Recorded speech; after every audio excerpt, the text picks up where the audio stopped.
The countdown to the new year began, the tension thick in the air. I glanced around the crowded room, my heart pounding, desperate to find her, my wife, Janet.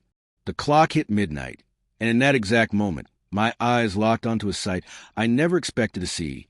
Janet wrapped in the arms of that bastard James. The kiss they shared wasn't just a fleeting touch. It was an intimate, shameless betrayal, loud and clear to anyone who dared watch. My blood boiled.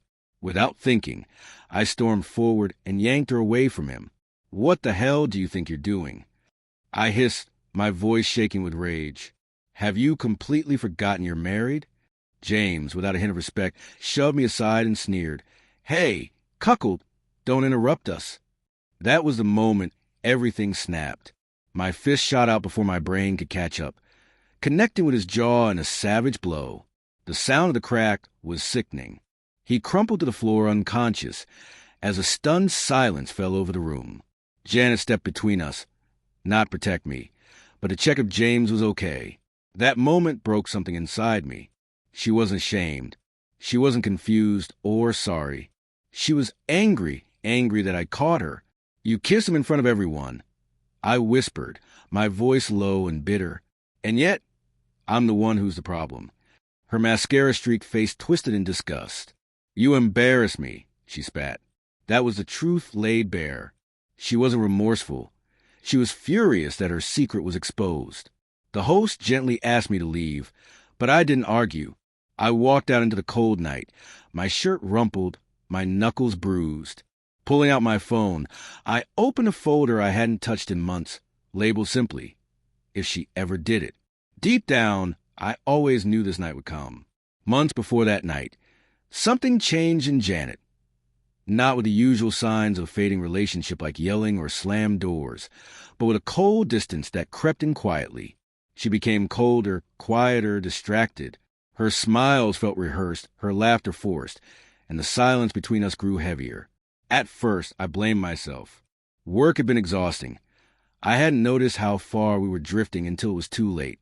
Then one evening, I found her phone left unattended on the kitchen counter. It lit up with a message from James. "Miss you already. Still thinking about last night. The way you looked." The timestamp?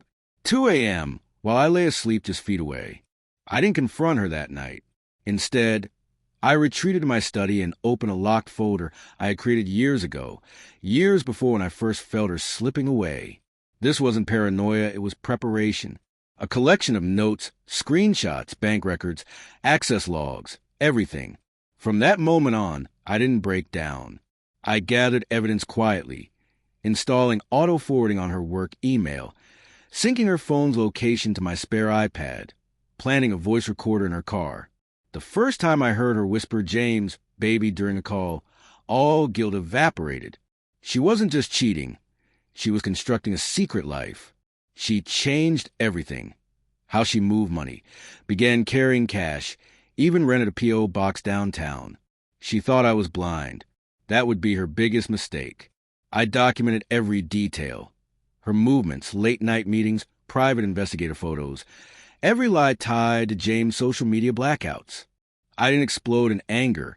I smiled, played the part of the perfect husband. Because if she was going to betray me under fireworks and flashing cameras, I was going to ensure her downfall was just as public and merciless. After the New Year's party, Janet came home hours later, heels in one hand, hair disheveled, eyes already bracing for conflict. "You're being dramatic," she said dismissively. "It was just a stupid kiss." I said nothing, just looked at her, cold and steady. "You hit a man in public. Do you even realize how that makes you look?" "I do," I replied quietly. "But don't worry. You'll be looking much worse soon." She blinked, confused. "What's that supposed to mean?" I didn't answer. I walked past her, locked myself in the guest room, and began to plan. Years ago, when we merged our finances to buy the house, I kept one account under my name alone, an old business account no one questioned. I quietly redirected all auto payments and deposits, froze our joint credit cards, and transferred $62,000 into a protected trust.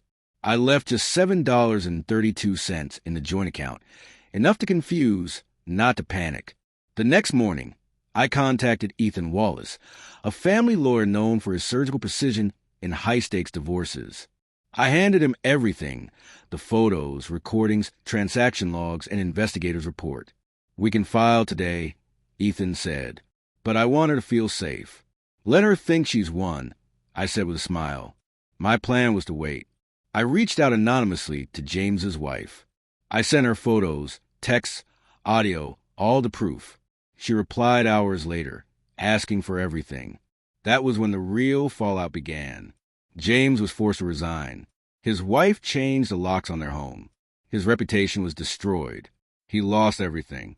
Janet, meanwhile, strutted around as if victorious, unaware her entire world was crumbling beneath her feet.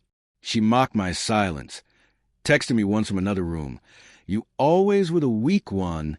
I saved that message, knowing it would come back to haunt her.